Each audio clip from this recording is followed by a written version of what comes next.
अब मेरा ना फाइनल पार्ट के अंदर आपसे कुछ क्वेश्चंस हैं, शॉर्ट क्वेश्चंस हैं, अब रैपिड फायर समझ लें। मैं आपसे 2 नाम लूँगा, आपने उनमें से एक चूज़ करना है। मरियम या हमज़ा? किस सिलसिले में? पार्टी के तौर पे, लीडरशिप के तौर पे। दोनों का अपना अपना मुकाम है। आप इसको देखें, एक चीज़ को ज़हन में रखिएगा, हमज़ा ने जितनी कुर्बानी दी है, मतलब जेलें भी काटी हैं हमज़ा, तो मरियम और हमज़ा दोनों का अपना मुकाम है। और इस वजह से नहीं कि एक नवाज शरीफ की बेटी है, एक शहबाज शरीफ का बेटा है, दोनों ने सियासत के अंदर कुर्बानी दी है, दोनों ने सियासत को वक्त दिया और दोनों का अपना अपना मुकाम है। लेकिन अगर पार्टी को आगे लेकर जाना है और आपने एक फैसला करना हो, तो फिर आपको जाहिर है at some point you will have to decide. दोनों को इकट्ठे चलना होगा, तब पार्टी मजबूत होगी। अच्छा, राना साहब ने पता क्या कहना है, मेरे तो ही रह गया डिसाइड करना कि किन्हें पार्टी चलानी। नहीं, बट मैं बहुत क्लियर हूँ। अगर मैं समझता कि मतलब मरियम के पीछे लोग क्राउड पुलर है, बिल्कुल है। हमज़ा की जो स्किल्स हैं, ऑर्गेनाइजेशनल स्किल्स, उसका कोई मुकाबला नहीं कर सकता। अच्छा चलें, नवाज शरीफ और शहबाज शरीफ। नवाज शरीफ सुप्रीम लीडर हैं, शहबाज शरीफ साहब बेहतरीन एडमिनिस्ट्रेटर हैं, और जो नवाज शरीफ साहब कहेंगे शहबाज शरीफ वही करेंगे। अच्छा, अगर अगली जनरेशन में करना पड़े कि शहबाज शरीफ का मुकाबला कराना पड़े मरियम नवाज से, तो फिर इस मुकाबले की नौबत ही नहीं आएगी जब तक शहबाज शरीफ साहब हैं। अगर तो नवाज शरीफ साहब हैं तो शहबाज शरीफ नहीं है, और अगर शहबाज शरीफ हैं तो मरियम नहीं है, सिंपल। अच्छा, तो एज ए दुश्मन इमरान खान या मुशर्रफ? मुशर्रफ। इमरान खान तो यू टर्न का बादशाह है, ये किसी चीज़ पे खड़ा नहीं होता। चलो मुशर्रफ जो भी था, वो जो कहता था उसके ऊपर कुछ ना कुछ करता तो था ना। नहीं, लेकिन उसने भी आप सबको यहाँ से भगा दिया पाकिस्तान से, लेकिन फिर आने की इजाज़त यू टर्न ही होगा। मैं ये समझता हूँ कि फिर भी उसके अंदर कुछ चीज़ें थीं जो इसके अंदर बिल्कुल ही नहीं है। अच्छा, ज़ियाउल हक या मुशर्रफ?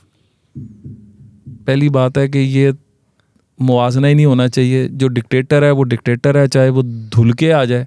हमें डिक्टेटरशिप को जो है ना, इसको हमें पूरी तरह, मैं तो मुखालफत करूँगा, और इनके नाम ही नहीं होने चाहिए। इनके तारीख़ में बदतरीन नामों से इनको याद किया जाना चाहिए। लेकिन अगर आपने एक को बदतरीन कहना हो दोनों में से? मेरे ख्याल में दोनों का रोल ना, पाकिस्तान की तबाही में इन दोनों का बड़ा रोल है। पाकिस्तान को अफ़गान वॉर में धकेलने वाले मुशर्रफ साहब, पाकिस्तान में क्लाशनकोफ कल्चर, पेजेरो कल्चर, मतलब हेरोइन, मतलब सारा कुछ ज़ियाउल हक के दौर में आया। मुशर्रफ के दौर में बदतमीज़ी आई, बेहयाई आई, मईशत का बेड़ा गर्क आया। तो दोनों ने कोई मतलब प्रोडक्टिव काम नहीं किए। एहतसाब में शहजाद अकबर साहब या सैफुर रहमान साहब? अगेन, हालांकि देखें, अब सैफुर रहमान साहब का वो काम भी गलत था, और जो उसने काम किया शहजाद अकबर ने, वो भी गलत था। तो जो गलत है वो गलत है, चाहे कोई करे। इफ्तिखार चौधरी या साकिब निसार? इफ्तिखार चौधरी साहब को अल्लाह ने बहुत इज़्ज़त दी थी, उन्होंने अपने बेटे के चक्कर में उस सारी इज़्ज़त को ख़त्म कर दिया। और साकिब निसार साहब तो आज मुंह छुपाते फिर रहे हैं। अच्छा, मलिक क़य्यूम या मज़ाहिर अकबर नकवी साहब? इन दोनों में से क्या करना है? दोनों को आपको पता है, मैंने दोनों ऑडियो लीक्स, लेकिन अगर आपको एक चूज करना हो, देखिए ना, मलिक क़य्यूम, उसकी वजह क्या है कि मलिक क़य्यूम साहब का जब आया, वो सच था या झूठ था, उन्होंने फौरी इस्तीफा दे दिया था। तो ये एक ऑनर तो है। ये दिस इज हिस्टोरिकल फैक्ट नाज़रीन, कि उनकी जब आई थी तो उन्होंने दे दिया था। मुबैना नई ऑडियो जिस मुबैना मुअज़्ज़ज़ जज किया, ये उन्होंने नहीं दिया था। परवेज़ लाही, उस्मान बुज़दार, नेले पे दहला। आपके ख्याल में पार्टी को असल में बिट्रे जो है आपकी मुस्लिम लीग ने, उनको किसने किया? ज़ुल्फ़िकार खोसा साहब ने या चौधरी निसार साहब ने? किसका बिट्रेयल तो दोनों तरफ से कह सकते हैं, लेकिन हर्ट वो है ना यूट्यूब ब्रूटस, वो वाला मूवमेंट जो था। दोनों नाम गलत हैं। दोनों ने बिट्रे नहीं किया हुआ। दोनों के अपने अपने ज़ाती कुछ इश्यूज़ थे, उसके ऊपर मैं ये नहीं कहूँगा कि उन्होंने कोई पार्टी को बिट्रे किया। मतलब मैं दोनों शख्सियात के बारे में, बल्कि चौधरी निसार साहब के बारे में तो मैं बहुत ज़्यादा, मतलब इस पे मेरी लीडरशिप शायद पसंद भी ना करे, लेकिन चौधरी निसार साहब जो है ना, वो एक बहुत मजबूत इंसान है, और मेरा ख्याल है कि जल्द या बदीर उनका मुस्तकबिल हमसे ही है और किसी के साथ नहीं है। परवेज़ मुशर्रफ ये खबर दे दी है, वकास साहब कह रहे थे ना, राना साहब से आज खबर आ गई, खबर आ गई। चौधरी निसार साहब आ रहे हैं, वो जो हम रोज देख रहे हैं ना सोशल मीडिया के ऊपर कि चौधरी निसार अपनी पार्टी बना रहे हैं। PTI is not happy with the fact that Pervez Elahi has been appointed or being nominated for the presidency in PTI.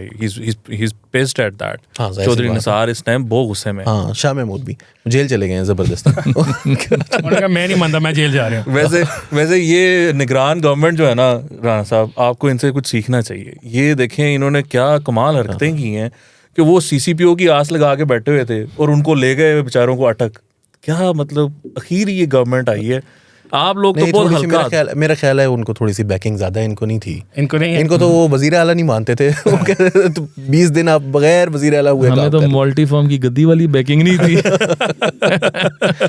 अच्छा, परवेज मुशर्रफ या जनरल बाजवा? आपको परवेज मुशर्रफ इतना पसंद क्यों है? हमने कहा आपको तंग करने के लिए हमने किसका नाम परवेज मुशर्रफ तो इसलिए बिल्कुल भी नहीं क्योंकि वो एक यूजर्पर था। जनरल बाजवा जो भी था वो एक गाइस था जिसके अंदर वो बैठ के परफॉर्म कर रहे थे। किरदार उनका भी फ्रैंकली अगर मुझसे पूछें तो अच्छा नहीं था। आज पाकिस्तान को यहाँ पर पहुँचाने में जिन किरदारों के नाम हैं, ऊपर फैज़ कहा जाता है, उसमें बाजवा साहब का भी बड़ा नाम है। तो मतलब मुशर्रफ का तो नाम ना ही लें तो बेहतर है, क्योंकि वो एक आमिर था और आमिरों की बात हमें नहीं करनी चाहिए। राहिल शरीफ या जहांगीर करामत? हाँ, ये नाम अच्छे हैं। दोनों अच्छे हैं। दोनों अच्छे हैं। दोनों नहीं मतलब दोनों जो है उस हवाले से कि दोनों ने पावर यूजर्प नहीं की, हालांकि कोशिश बड़ी की कोशिश है, यही कहना है। कोशिश बड़ी की गई नाकाम है, रहे लेकिन नाकाम रहे। तो लेकिन ये एक ने, मेरा ख्याल है दूसरे ने तो यूसर्व करने की कोशिश नहीं की। हाँ नहीं, करामत साहब, जहांगीर करामत साहब ने कोशिश नहीं की थी, ख्वाहिश थी, तो इनकी तो कोशिश थी। अच्छा, फाइनली आपने देखें, आपने तो 90s की और 2000s की पॉलिटिक्स भी देखी है और उसके बाद जो है वो ये वाली पॉलिटिक्स भी देखी है। तो हर दौर में जाहिर है कि एक पर व्यू चेंज होता है। लेकिन आपने जब 1990 की दहाई में बेनज़ीर भुट्टो जिस तरह की लीडर थी और 2010 की दहाई में या अभी इमरान खान साहब जिस तरह के आपके मुखालिफ हैं, अगर आपको दोनों में से एक को चूज़ करना पड़े तो आप किसको एज ए मुखालिफ? एज ए मुखालिफ बेनज़ीर भुट्टो को वैल्यूज़ तो थी ना, मतलब आप मुखालफत भी थी और मतलब सियासी बदतरीन मुखालफत थी, लेकिन उसके बावजूद एक स्टेज पर बैठते भी थे, बात भी करते थे और फिर समझा भी कि ये सब कुछ है और चार्टर ऑफ डेमोक्रेसी इसीलिए हुआ। तो एक विज़न जो था ना, वो विज़न मौजूद था। यहाँ तो विज़न ही नहीं है। यहाँ पे आज दहशतगर्दी आपके मुल्क को खा रही है। IMF आप पाकिस्तान का ये बेड़ागर कर गए और आपको कहा जाता है कि आए एपेक्स कमेटी में बैठें और इस मुल्क को आगे लेके जाने की बात करें। आपके अंदर इतना ज़र्फ भी नहीं है कि आप इस पाकिस्तान के लिए बैठ जाएं। तो इमरान खान जो है वो लीडर किसी भी तरह नहीं है, वो एक सिर्फ़ और सिर्फ अपनी ज़ाती ख्वाहिशात का ग़ुलाम इंसान है। अच्छा, ये आपने मिस कॉल्स मारनी कब बंद करनी है ज़मान पाक पे, ये जो है गिरफ्तारी के हवाले से, और किस दिन वाकई कनेक्ट होगी कॉल और इमरान खान साहब गिरफ्तार होंगे? वो एक दिन खबर ही आएगी बस, और अगले चंद दिनों में आ जाएगी। ये एक और खबर मिल गई आपको नाज़रीन। दो खबरें निकल दो खबरें। अच्छा राना साहब, फाइनल क्वेश्चन ये कि पंजाब या फेडरल गवर्नमेंट, दोनों में से अगर एक चूज़ करना पड़े तो क्या मुस्लिम लीग नून किसको प्रेफर करेगी? देखें, 18th अमेंडमेंट के बाद ना सूबों के पास इख्तियारात ज़्यादा हैं और डिलीवर करने का जो है, शहबाज शरीफ साहब की कामयाबी की एक बहुत बड़ी वजह क्या थी कि सूबे में आपको काम करने का मौका ज़्यादा मिलता है। वफाक के अंदर जो है वो चंद महकमे जो हैं उनकी बुनियाद पे वफाक बहुत इंपॉर्टेंट है, मतलब मैं ये नहीं कह रहा, लेकिन अगर आपने डिलीवर करना है तो वो सूबे हैं। Okay, thank you so much.